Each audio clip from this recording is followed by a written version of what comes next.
बच्चों, कैसे हो आप सभी। वेलकम है मेरे YouTube चैनल पर जिसका नेम है केमिस्ट्री क्लासेस बाय पूजा यादव। और बच्चों, इस वीडियो के अंदर हम डिस्कस करने वाले हैं कुछ न्यूमेरिकल्स जो कि बेस्ड हैं, जो आपने अभी वर्ड्स पढ़े थे, टेट्राहेड्रल एंड ऑक्टाहेड्रल वर्ड्स। ठीक है, आपने उससे पहले वाली प्रीवियस वीडियो के अंदर हमने ये देख लिया था कि जो न्यूमेरिकल है या फिर न्यूमेरिकल क्या हम ये कह सकते हैं, ऐसे क्वेश्चंस पूछे जाते हैं जिनमें हमें कंपाउंड्स का फॉर्मूला निकालना होता है। तो हमें वहां पर सिर्फ यूनिट देखनी होती है, यूनिट सेल कौन सी, एफसीसी है, बीसीसी है या नॉर्मल सिंपल है, ठीक है, या फिर हेक्सागोनल है, ये देखना होता है हमें। और उसके बेस पे हमें नंबर ऑफ एटम निकाल के और उसके बेस पे हमें फॉर्मूला बताना होता है। ठीक है, तो यहाँ पर नंबर ऑफ एटम्स जो हैं वो ऑक्टाहेड्रल वॉइड और टेट्राहेड्रल वॉइड्स को भी तो बताता है। तो अगर आपके पास टेट्राहेड्रल या ऑक्टाहेड्रल वॉइड मेंशन हो क्वेश्चंस के अंदर और आपको क्या निकालना है, फॉर्मूला निकालना है, तो आप कैसे निकालोगे। ठीक है, बहुत ही सिंपल है बच्चों, इसमें कोई कैलकुलेशन नहीं है, बहुत सिंपल सी ट्रिक है। देखो, मैंने यहाँ पर एक क्वेश्चन लिखा हुआ है। फर्स्ट क्वेश्चन क्या है, a compound is formed by two element X and Y. ठीक है, atom of element Y make CCP. CCP मतलब क्लोज क्यूबिक पैकिंग स्ट्रक्चर या क्यूबिक क्लोज पैकिंग स्ट्रक्चर। ठीक है, इस टाइप से होती है। And those of the element X occupy all the octahedral void. मतलब वाई की नहीं बताया टेट्राहेड्रल है या ऑक्टाहेड्रल है, बट इसमें से x occupy all the octahedral void, यानी कि ऑक्टाहेड्रल वॉइड को ऑक्यूपाई किए हुए और अब आपको इसका फॉर्मूला निकालना है। तो बहुत ही इजी है बच्चों। देखो, सबसे पहले आपको क्या करना है, चाहे कैसा भी क्वेश्चन दिया हुआ है, सबसे पहले हमें नंबर ऑफ एटम्स बताने हैं। ठीक है, that means number of atom calculate नहीं करना, 1 है, 2 है, 3 है, सिंपल n मॉलिक्यूल। ठीक है, या n एटम। तो हम ये कहेंगे number of atoms in CCP. CCP के अंदर नंबर ऑफ एटम सपोज कितने हैं, n है। चाहे एचसीपी आ जाए, सीसीपी आ जाए, एफसीसी आ जाए, बीसीसी आ जाए, आपको यहाँ n ही लिखना है। ठीक है, ये मत करना कि मैंने तो z की वैल्यू याद की हुई है, मैं तो वही बताऊं, नहीं, वो नहीं करना आपको। ठीक है, क्वेश्चन के अंदर तो यहाँ कैसा भी क्वेश्चन आए n एटम्स मान के चलना है। ठीक है, अब देखो y जो है वो सीसीपी में है, इसका मतलब हम ये कह सकते हैं number of y atom in CCP कितने आएंगे, n ही आएंगे। ठीक है, अब जो x है वो किसको ऑक्यूपाई कर रहा है, ऑक्टाहेड्रल वॉइड को। और हमें पता है, वी नो दैट ऑक्टाहेड्रल जो वॉइड्स होंगे, वॉइड्स इन सीसीपी कितने होते हैं, किसके इक्वल होते हैं, नंबर ऑफ एटम्स के इक्वल होते हैं। और नंबर ऑफ एटम यहाँ पर कितने हैं, n है। इसका मतलब जो x होंगे वो भी कितने होंगे, n, क्योंकि x कहाँ प्रेजेंट है, ऑक्टाहेड्रल वॉइड में। ठीक है, तो हम ये कह सकते हैं x atoms, number of x atom in CCP कितने आएंगे, n ही आएंगे। तो x रेशो y निकालना है, x का रेशो क्या है n, y का रेशो भी क्या है 1, दैट मीन्स हम इनको 1 को 1 मान सकते हैं। तो हमारे पास फॉर्मूला ऑफ कंपाउंड क्या आ जाएगा, वेरी सिंपल, x y। ठीक है, x y आ गया, बहुत सिंपल है, सिंपल है। नंबर ऑफ एटम्स, ये लाइन सारे क्वेश्चंस में आपको लिखनी है। ठीक है, उसके बाद आपको ये देखना है कि कोई टेट्राहेड्रल के अंदर है या ऑक्टाहेड्रल के अंदर है। अगर ऑक्टाहेड्रल के अंदर है तो n आएगा और टेट्राहेड्रल के अंदर है तो 2n आएगा, वो आपको बताया हुआ है, उसी के अकॉर्डिंग क्वेश्चन करना है। ठीक है, तो अभी मैंने ऑक्टाहेड्रल वॉइड का एग्जाम्पल लिया या क्वेश्चन लिया। अभी नेक्स्ट देखते हैं हम टेट्राहेड्रल वॉइड्स के अकॉर्डिंग। ओके, नेक्स्ट बच्चों जो सेकंड नंबर क्वेश्चन है यहाँ पर वो क्या है, देखो, अ compound is formed by two element P and Q।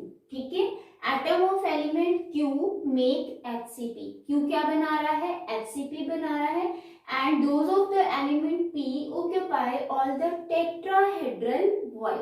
और अब आपको क्या करना है, फॉर्मूला निकालना है। ठीक है, तो देखो बहुत सिंपल है, पहले XY लिया था मैंने और यहाँ पर CCP लिख दिया था, अब ये HCP है और मैंने एलिमेंट P एंड Q ले लिया है। अब आपको इसमें क्या करना है, फॉर्मूला निकालना है। तो बहुत सिंपल है। सबसे पहले हम क्या निकालेंगे, जब आंसर लिखेंगे तो number of atoms in HCP हमने क्या माने हैं, n। मैंने पहले कहा था यहाँ पर HCP हो CCP हो, आपको सभी को क्या करना है, n ही माना है। HCP का मतलब पता है, हेक्सागोनल क्लोज पैकिंग, ठीक है। यहाँ पर आपके पास अब क्या दिया हुआ है, Q क्या कर रहा है, HCP बना रहा है। इसका मतलब हम ये कह सकते हैं number of Q atoms in HCP is the n, ठीक है। इसके लिए कोई ऑक्टाहेड्रल टेट्राहेड्रल नहीं है तो n ही आएंगे। क्लियर। आप देखो जो P है वो कहाँ प्रेजेंट है, टेट्राहेड्रल वॉइड्स के अंदर। और हमें पता है कि जो टेट्राहेड्रल वॉइड्स होते हैं वो क्या होते हैं, टेट्राहेड्रल वॉइड्स इन HCP क्या होते हैं, 2n होते हैं ना। इसका मतलब जो आपके पास P एटम्स आएंगे वो कितने आएंगे, 2n आएंगे, क्योंकि वही तो टेट्राहेड्रल वॉइड्स बना रहे हैं। तो हम ये कह सकते हैं P atoms, number of P atoms occupied tetrahedral, ये मेंशन कर देना, ठीक है। Occupied tetrahedral void in HCP is equal to कितने आएंगे, 2n। तो अब हमें निकालना है रेशो, पहले करेगा P रेशो Q। P का कितना है बच्चों, देखो यहाँ पर 2n और इसका क्या है n, and that means n से n कैंसिल तो 1 ही आना है। तो यहाँ पर क्या आ जाएगा 2 रेशो, यहाँ पर क्या आएगा 1। तो इसका मतलब जो आपके पास कंपाउंड आएगा, फॉर्मूला ऑफ कंपाउंड वो क्या आएगा, देखो यहाँ पर P कितने हैं 2 और Q कितने हैं 1। तो हम लिख सकते हैं P2Q, या फिर आप ऐसे भी लिख सकते हो QP2, ठीक है। आपका मन करे वैसे कर दो इसमें, लेकिन ये नहीं है कि आप हर किसी फॉर्मूले में, जैसे मैंने कहा H2O है तो आप ऐसे लिखोगे OH2, आप हमेशा ऐसे लिखते हो ना H2O, इसमें ठीक है। लेकिन यहाँ पर अभी आपको यही नहीं पता कौन सा एलिमेंट है, सिर्फ नाम दिया हुआ है PQR, तो P पहले आता है Q बाद में, तो हम ऐसे लिख देते हैं, ठीक है। तो ये आपका फॉर्मूला निकल के आ गया है। तो मेनली अगर आप यहाँ पर देखोगे तो HCP में Q अरेंजमेंट है, तो आप यहाँ पर Q पहले लिख सकते हो, P2 बाद में भी लिख सकते हो, ठीक है। कोई दिक्कत नहीं है, कैसे भी लिख दो।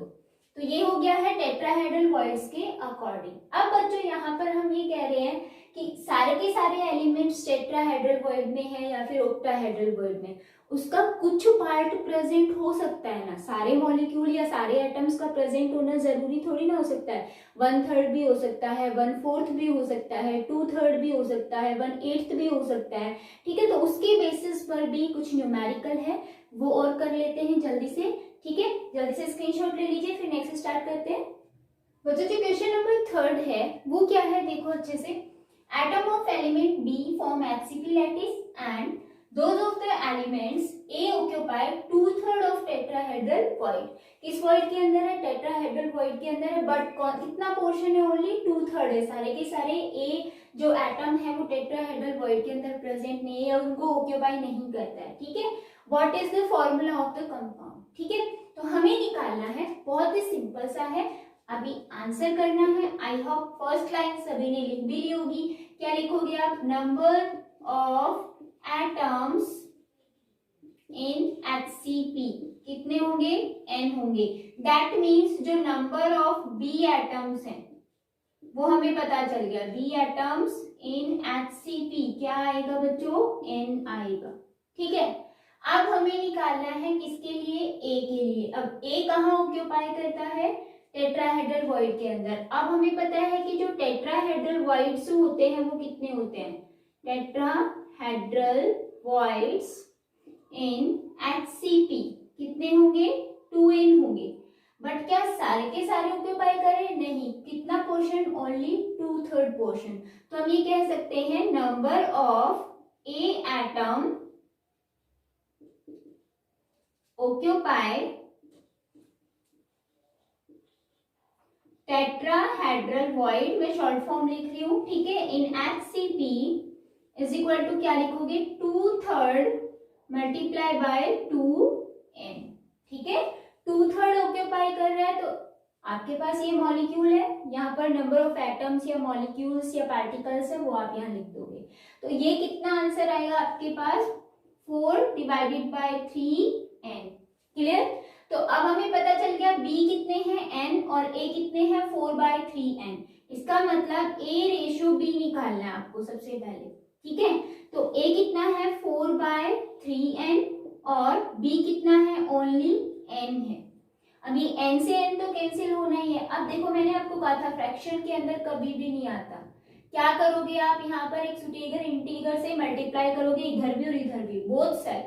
ठीक है, तो यहाँ पर 3 नीचे अगर हम 3 से मल्टीप्लाई कर दे तो क्या आएगा, देखो यहाँ लिख रही हूँ मैं 4/3 मल्टीप्लाई 3 रेशो 1/3। इसको हम 1 कर सकते हैं, कैंसिल आउट हो गया, 1 ही होना है।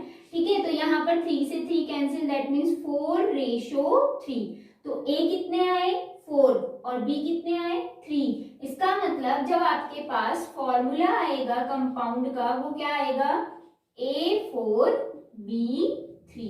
क्लियर है, बहुत इजी है, फ्रैक्शन के अंदर नहीं आने देना है। अब देखो बच्चों, अगर यहाँ पर टेट्राहेड्रल वॉइड की जगह क्या होता ऑक्टाहेड्रल वॉइड। ठीक है, इसी क्वेश्चन में मैं एक्सप्लेन कर रही हूँ। ऑक्टाहेड्रल वॉइड होता तो आप क्या करते, यहाँ 2n की जगह सिर्फ n रखते और यहाँ भी क्या रखते n रखते, तो यहाँ क्या आता ओनली 2/3 आता। ठीक है, और यहाँ 2/3 4 की जगह 2 ही रहता, यहाँ पर 3 से मल्टीप्लाई करते तो यहाँ 2 और 3 आना था, तो a कितने आते 2 और b कितने आते 3, जब क्या होता ऑक्टाहेड्रल वॉइड। बट यहाँ पर टेट्राहेड्रल वॉइड है इसीलिए हमें यहाँ पर 2n लेना है, क्योंकि मैंने आपको पहले ही बता दिया टेट्राहेड्रल वॉइड जो है वो ऑक्टाहेड्रल से क्या होते हैं ज्यादा होते हैं। ठीक है, क्योंकि टेट्राहेड्रल वॉइड में ओनली 4 एटम्स प्रेजेंट है, इवन ऑक्टाहेड्रल में 6 एटम्स प्रेजेंट होते हैं, इसीलिए ऑक्टाहेड्रल के कंपेयर में टेट्राहेड्रल ज्यादा होता है। ठीक है, तो ये हो गया है क्वेश्चन। अब नेक्स्ट देखो बच्चों, जो नेक्स्ट क्वेश्चन है वो देखना है आपको। इन CCP the lattice made up of oxide ion, मतलब जो ऑक्साइड्स आयन है वो CCP के अंदर अरेंज्ड है। ठीक है, एंड उनके साथ साथ क्या प्रेजेंट है, देखो 1/8 of tetrahedral void are occupied by A2 positive ion. A2 positive ion कहाँ प्रेजेंट है, टेट्राहेड्रल वॉइड को ऑक्यूपाई किए हुए, लेकिन सारे के सारे A2 पॉजिटिव ऑक्यूपाई नहीं कर रहे, उसका कौन सा पार्ट ओनली 1/8 पार्ट। ठीक है, and while 1/2 of octahedral void are occupied by B3 positive ion. ठीक है, octahedral void का जो 1/2 पार्ट है ओनली वही ऑक्यूपाई कर रहे हैं B3 positive ion, completely occupy नहीं कर रहे हैं। ठीक है, तो इसके लिए हमें फॉर्मूला निकालना है, इस ऑक्साइड का फॉर्मूला निकालना है, क्योंकि ऑक्सीजन है ऑक्साइड आयन लिखा हुआ तो ऑक्साइड ही बनेगा, तो फॉर्मूला निकालना है। तो बहुत इजी वे में देखो, अभी आंसर लिख रही हूँ मैं यहाँ पर। सबसे पहले हम बहुत ही सिंपल सी एक चीज लिखते हैं, number of atoms present in CCP is equal to n। ठीक है, अब इस CCP के अंदर अरेंज है ऑक्साइड्स आयन, तो हम क्या लिखेंगे नंबर ऑफ ऑक्साइड्स आयन। अब यहाँ पर एटम नहीं लिखोगे क्योंकि बच्चों यहाँ पर आयन लिखा हुआ है, ऑक्साइड आयंस। ठीक है, इन CCP कितने होंगे n होंगे, ये तो हमें पता चल गया। अब हमें क्या देखना है A2 पॉजिटिव आयन कितने, और A2 पॉजिटिव आयन किस में प्रेजेंट है टेट्राहेड्रल वॉइड्स के अंदर, बट टेट्राहेड्रल वॉइड का 1/8 पार्ट ही ऑक्यूपाई किए हुए हैं। तो वेरी सिंपल, आप क्या लिखोगे number of A2 positive ion occupy tetrahedral void. ठीक है, और यहाँ पर क्या लिखोगे, देखो टेट्राहेड्रल वॉइड कितने होते हैं 2n होते हैं, हमें पता है। ठीक है, और इसका 1/8 पार्ट ऑक्यूपाई करे, दैट मीन्स 1/8 इंटू क्या करोगे 2n, तो हम ये लिख सकते हैं 2n डिवाइडेड बाय 8, और इसको हम और भी सिंप्लीफाई कर सकते हैं। ठीक है, अगर आप करना चाहो तो। नेक्स्ट देखो, नेक्स्ट आता है हमें देखना है number of B3 positive ions occupy, कहाँ ऑक्यूपाई कर रहे, देखो ये रहा 1/2 ऑफ ऑक्टाहेड्रल ऑक्टाहेड्रल वॉइड, ठीक है, दैट मीन्स ये ऑक्टाहेड्रल वॉइड को ऑक्यूपाई कर रहा है, लेकिन कितना पोर्शन, ओनली 1/2, ये लिखा हुआ है देखो 1/2, तो हम ये लिख सकते हैं 1/2 इंटू ऑक्टाहेड्रल वॉइड कितने होते हैं n, क्योंकि नंबर ऑफ एटम्स कितने n, तो ऑक्टाहेड्रल भी n होंगे और टेट्राहेड्रल इसके जस्ट डबल होते हैं, ठीक है। तो यहाँ पर क्या लिखोगे n/2, इसको सिंप्लीफाई कर लेना आप, 1/4 भी लिख सकते हैं हम इसको। अब हमारे पास तीनों आ गए, ऑक्सीजन भी, ऑक्साइड आयन भी आ गया, A2 पॉजिटिव भी आ गया और B3 पॉजिटिव भी आ गया। इसका मतलब ऐसे लिख सकते हैं A ratio B ratio oxygen, this one oxygen, ठीक है, ये ध्यान रख लेना, या फिर ऑक्साइड, ऑक्साइड ऑक्सीजन वही बात है। तो यहाँ पर A कितना है देखो, वहां पर n/4, मैंने सिंप्लीफाई कर लिया, आप भी कर लेना। B कितने हैं n/2 एंड ऑक्सीजन कितना है n से n तो कैंसिल आउट हो रहा है, बचा 1 यहाँ पर, ये 1/4 है, ये 1/2 है, ये 1 है। अब इस फ्रैक्शनल को भी हमें वॉल नंबर में चेंज करना है, तो अगर हम यहाँ पर 4 से मल्टीप्लाई कर दें, यहाँ भी 4 से मल्टीप्लाई कर दें, यहाँ भी 4 से मल्टीप्लाई कर दें, तो क्या आएगा देखो, यहाँ पर 1/4 into 4 ratio 1/2 into 4 ratio 1 into 4, यही है ना, देख लो अच्छे से, 4 से 4 कैंसिल है और यहाँ पर 2 आ जाएगा, तो रेशो क्या आएगा 1/2 रेशो 4। इसका मतलब जो आपके पास फॉर्मूला आया कंपाउंड का वो क्या आएगा, देखो फॉर्मूला आएगा, A कितना आया 1, B कितना आया 2 और ऑक्सीजन कितने आए 4, this one is the oxide, ठीक है, और यही फॉर्मूला आएगा, it's a right answer. Clear है? तो फ्रैक्शन को चेंज करना है। अगर आप कंफ्यूज हो रहे हैं यहाँ से यहाँ कैसे आया, तो बहुत ही सिंपल है, काफी बच्चों को थोड़ा टाइम लगता है समझने में। तो 2n/8 है, 2 की टेबल में 8 4 बार आता है, तो हम 1/4 लिख सकते हैं, और n/4 वही चीज है, ठीक है। तो ये हो गया है न्यूमेरिकल कंप्लीट। तो बच्चों जो वॉइड्स हैं उनके बेसिस पर हम फॉर्मूला कैसे निकालेंगे वो बहुत इजी है। आपको यहाँ पर नंबर ऑफ एटम कैलकुलेट नहीं करना है, कंट्रीब्यूशन कैलकुलेट नहीं करना है, ठीक है। सिंपल एक ये वाली चीज लेकर चलनी है, ऑक्टाहेड्रल वॉइड n है और टेट्राहेड्रल 2n है। अगर उसका पार्ट दिखा रखा है तो वो मल्टीप्लाई करके और आपको फिर रेशियो निकालना है, फॉर्मूला निकल के आ जाएगा, ठीक है। अब ये हो गया कंप्लीट। नेक्स्ट देखो बच्चों, जो नेक्स्ट टॉपिक आता है वो बहुत ही इंपॉर्टेंट है, क्योंकि इसके बेस पर हम पैकिंग एफिशिएंसी भी निकालते हैं, ठीक है। तो अगर ये वाला पार्ट समझ में आ गया तो पैकिंग एफिशिएंसी बहुत जल्दी से हम निकाल पाएंगे। तो देखो बच्चों, यहाँ पर मैंने लिखा है relation between nearest neighbour distance, ठीक है। नियरेस्ट नेबर का मतलब है कि जो क्रिस्टल लैटिस है उसमें जो 2 पार्टिकल्स जो आपके पास प्रेजेंट है वो बहुत ही नियर होनी चाहिए, एक दूसरे से बिल्कुल पास पास होनी चाहिए, ठीक है। नियरेस्ट नेबर डिस्टेंस, उनके बीच की डिस्टेंस निकालनी है और रेडियस ऑफ एटम भी निकालना है और साथ में edge of unit cell, that means a, ठीक है। हमने कहा था जो 2 एटम्स है उनके बीच की जो डिस्टेंस है उसको हम एज भी तो बोलते हैं। तो जो डिस्टेंस है और जो एज है वो एक दूसरे से रिलेटेड है और इन दोनों का रिलेशन भी हम रेडियस के साथ देखने वाले हैं, ठीक है। तो रिलेशन निकालना है 1/1। तो सबसे पहले हम सिंपल यूनिट सेल के लिए निकालेंगे, ठीक है। फॉर सिंपल यूनिट सेल या इन सिंपल यूनिट सेल, कुछ भी लिख दो आप। सिंपल यूनिट सेल में बहुत ही सिंपल है, क्या होता है बच्चों, सिर्फ जो आपके पास क्यूब आएगी या एक यूनिट सेल आएगी उसमें क्या होता है,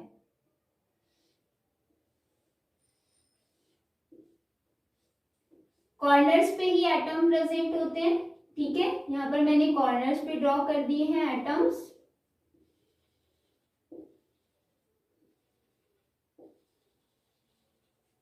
अब मैंने कोई 2 नियरेस्ट ये वाले ले लिए सब, क्योंकि ये देखो आपस में कनेक्टेड है, ये भी आपस में कनेक्टेड है और ये भी आपस में कनेक्टेड है, तो कोई भी 2 नियरेस्ट ले लो। तो मैंने सपोज यहाँ पर लिया है, एक एटम आपके पास ये वाला है और एक एटम आपके पास ये वाला है, ठीक है। ये वाला और ये वाला लिया है मैंने, और सपोज ये इसको A माना और इसको B, ये A है और ये हमारा B है, ठीक है। तो इनके न्यूक्लियस से बीच की ये वाली लेंथ, इसको हम क्या बोलते हैं, डिस्टेंस बोलते हैं, ठीक है। और इस डिस्टेंस को हम एक और नाम देते हैं, क्योंकि टू पार्टिकल्स को कनेक्ट करने वाली होती है, उसको हम एज भी बोलते हैं और उसको हम ए से रिप्रेजेंट करेंगे। दैट मीन्स क्या है, ये एज है, ठीक है, क्लियर है। तो सिंपल यूनिट सेल में सिंपल हमें दो नियरेस्ट के बीच में देखना है, जहां सिर्फ यहाँ कॉर्नर्स पे प्रेजेंट है, कहीं और प्रेजेंट है नहीं, तो हम बाकी का देखेंगे नहीं। बहुत ही सिंपल। देखो अब यहाँ पर जो डिस्टेंस है वो किसके इक्वल है, ए बी के इक्वल है, राइट। ए बी को ही हम डिस्टेंस कह रहे हैं। अब ए बी की वैल्यू क्या होती है, ए होती है, ए होती है ना। तो ये हो गया डिस्टेंस और एज के बीच में रिलेशन, किसके लिए, सिंपल यूनिट सेल के लिए। अब देखो हमें निकालनी है रेडियस। जो रेडियस होती है वो बच्चों क्या होती है, डिस्टेंस डिवाइडेड बाय 2, यही होती है। और डिस्टेंस क्या है, एज। दैट मीन्स हम ये लिख सकते हैं radius is equal to edge by 2। Edge length भी बोल सकते हैं या एज भी बोल सकते हो, ठीक है, ए बाय 2।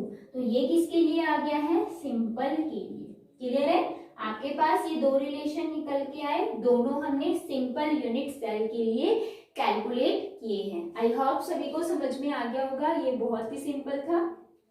नेक्स्ट देखो, इसमें नेक्स्ट बच्चों हम देखेंगे एफसीसी के लिए। एफसीसी का मतलब होता है face centred cubic unit cell, ठीक है। इसके लिए हमें पता है कि एफसीसी के अंदर जो एटम्स होते हैं वो कॉर्नर्स पे भी होते हैं और फेस के सेंटर में भी प्रेजेंट होते हैं। तो देखो हमें सबसे पहले क्यूब बनानी पड़ेगी। एक क्यूब बनाओगे आप और फिर उसके अंदर एटम्स का अरेंजमेंट करना है आपको, ठीक है। तो हमने यहाँ पर अरेंजमेंट करना है, यहाँ पर कहाँ, सारे कॉर्नर्स पे भी एटम्स प्रेजेंट होते हैं और साथ साथ में फेस के सेंटर में भी प्रेजेंट होते हैं, ठीक है। ये आगे वाले फेस का सेंटर और ये पीछे वाला जो स्क्वायर दिख रहा है उसके फेस का सेंटर। अब देखो बच्चों यहाँ पर हमने माना ये ए है, ये बी है।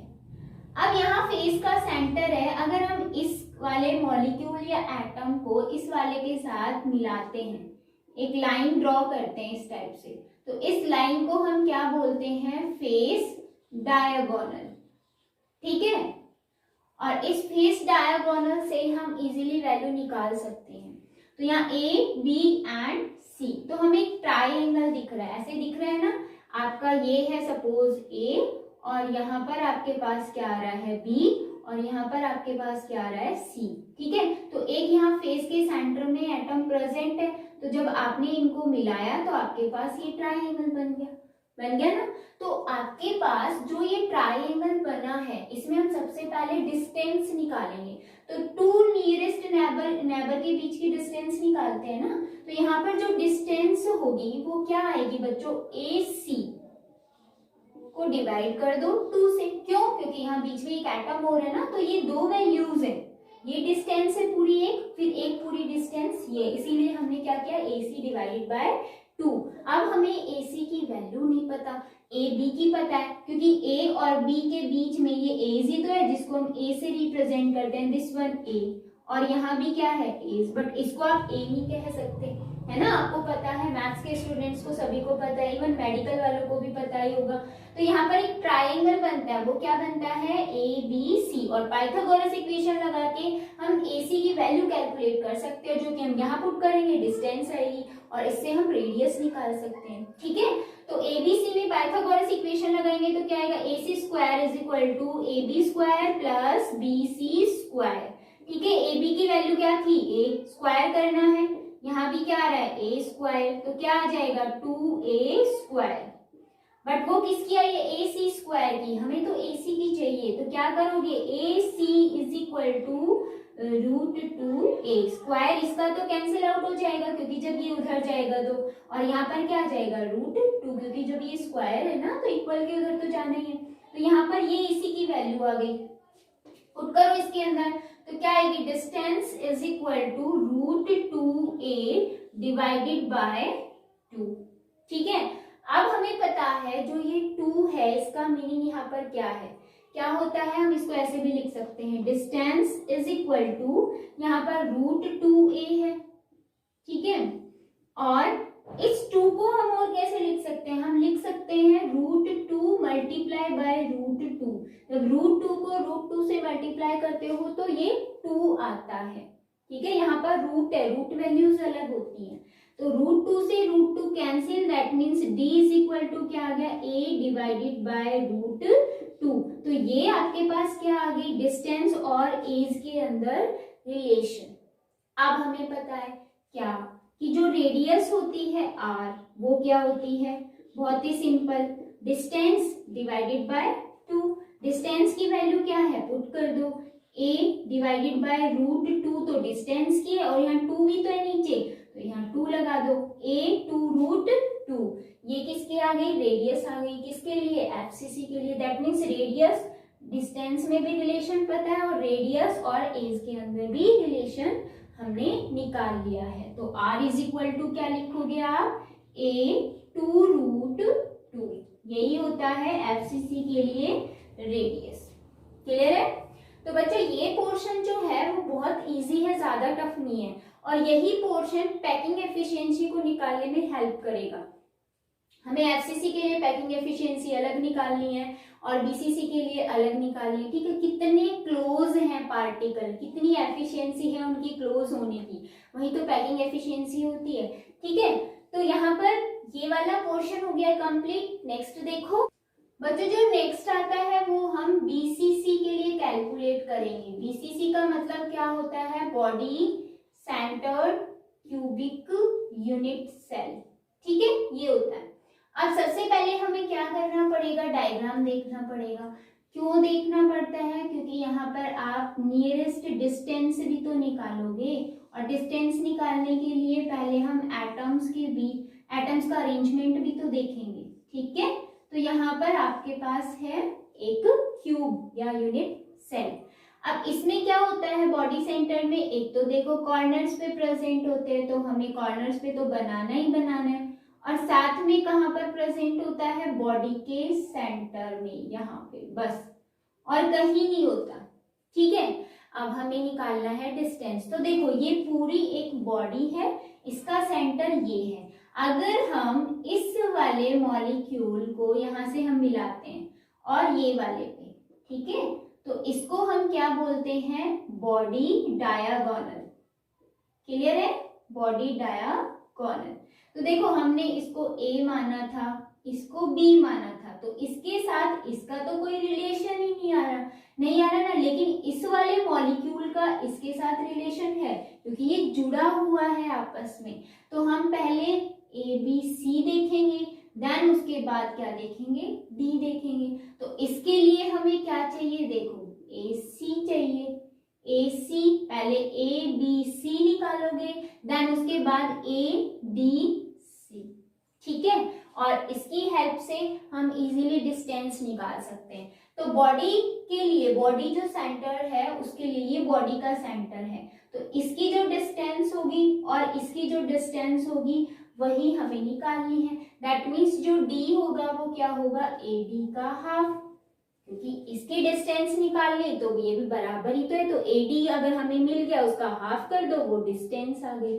अब बच्चों बहुत सिंपल, क्या क्या है देखो, AB आपस में कनेक्टेड है तो ये एज हो गई A, BC आपस में कनेक्टेड है तो इसकी भी एज क्या हो गई A, और C और D आपस में कनेक्टेड है तो इसकी भी क्या हो गई, एज A। बट AC को मत बोलना बच्चों, ये डायागोनल है, जो कि कौन सा होता है, फेस डायागोनल, और ये क्या होता है, बॉडी डायागोनल, ठीक है। दोनों में डिफरेंस पता होना चाहिए आपको। तो हमें AD निकालना है, AD निकालने के लिए हमें AC की वैल्यू पता होनी चाहिए, और AC अभी अभी थोड़ी देर पहले हमने निकाला था, याद है आपको, किसमें, FCC में। तो देखो इसमें AC की वैल्यू फिर से निकालनी है, तो AC की वैल्यू निकालने के लिए क्या होता है, आपको ट्राइंगल लेना है ABC, जिसमें हम ये कहेंगे AC square is equal to क्या होता है, AB square plus BC square, और यहाँ A स्क्वायर है प्लस यहाँ भी A स्क्वायर है, 2A स्क्वायर हो गया, और AC इज इक्वल टू क्या हो जाएगा, √2A। ये हम FCC में कर चुके हैं, ये वापस करना है क्योंकि हमें ए सी की वैल्यू चाहिए। ठीक है, अब हमारा दूसरा ट्राइंगल कौन सा बनता है, देखो ए सी डी या ए डी सी। ठीक है, आप ये ले लो। तो एक ट्राइंगल ए डी सी बना जिसमें हमने क्या करना है, ए डी की वैल्यू निकालनी है। That means A D square is equal to क्या हो जाएगा, बहुत सिंपल है, डी सी स्क्वायर या ए सी स्क्वायर। ठीक है, A C square plus C D square. ठीक है, A C square plus C D square. अब ए सी की वैल्यू अभी अभी हमें निकाली, ए सी देखो √2a का स्क्वायर है आपके पास। ठीक है, और C D square, C D देखो अभी अभी यहाँ पर सी डी क्या है, ए है, तो इसका मतलब यहाँ पर ए का क्या आ गया, स्क्वायर, ये स्क्वायर है तो हमने स्क्वायर निकाल दिया। अब आप इसको सॉल्व करोगे। ठीक है, √2 इंटू √2 कितना होता है 2, थोड़ी देर पहले ही बताया है, और ए स्क्वायर तो क्या आ जाएगा 2a स्क्वायर प्लस ए स्क्वायर। तो ये 2a स्क्वायर है, ये 1a स्क्वायर है, दोनों क्या हो रहे हैं, प्लस हो रहे हैं, तो कितना आ जाएगा 3a स्क्वायर। तो यहाँ पर A D square is equal to क्या आएगा 3a स्क्वायर। तो A D is equal to क्या आ जाएगा √3a, इसका तो स्क्वायर कैंसिल आउट हो जाएगा। ठीक है, आप देखो बच्चों यहाँ पर ए डी की वैल्यू जैसे ही आई हमने कहाँ पुट करना है, यहाँ पुट करना है। तो डिस्टेंस इज इक्वल टू क्या आ जाएगा √3a डिवाइडेड बाय 2। ये बीसीसी के लिए डिस्टेंस और एज में रिलेशन आ गया। अब हमें क्या निकालनी है, रेडियस निकालनी है, और जो रेडियस होती है r इज इक्वल टू वो होता है डिस्टेंस डिवाइडेड बाय 2। डिस्टेंस अभी अभी हमने निकाली, वो कितनी निकाली √3a डिवाइडेड बाय 2। ये तो इसकी वैल्यू थी, अब नीचे भी तो 2 है, इसको मल्टीप्लाई कर दो 2 से, तो 2 इंटू 2 कितना होता है 4 होता है। इसका मतलब जो रेडियस आएगी वो कितनी आएगी √3 डिवाइडेड बाय 4a। ठीक है, ये आ गया बीसीसी के लिए रेडियस। आई होप सभी को अच्छे से समझ में आया होगा, इसमें ज्यादा कंफ्यूजन है ही नहीं, बहुत ही इजी पार्ट है ये। ठीक है, तो ये हो गया है कंप्लीट, जिसमें हमने रिलेशंस देखे हैं। आपके पास जो रेडियस आ रही है, डिस्टेंस जो आ रही है, नियरेस्ट नेबर जो एटम्स है या पार्टिकल है उनके बीच की जो डिस्टेंस है, और उनकी जो एज लेंथ है या एज है उनके बीच में हमने कंप्लीट कर लिया है। ठीक है, नेक्स्ट वीडियो के अंदर हम नया टॉपिक लेकर आएंगे। Take care.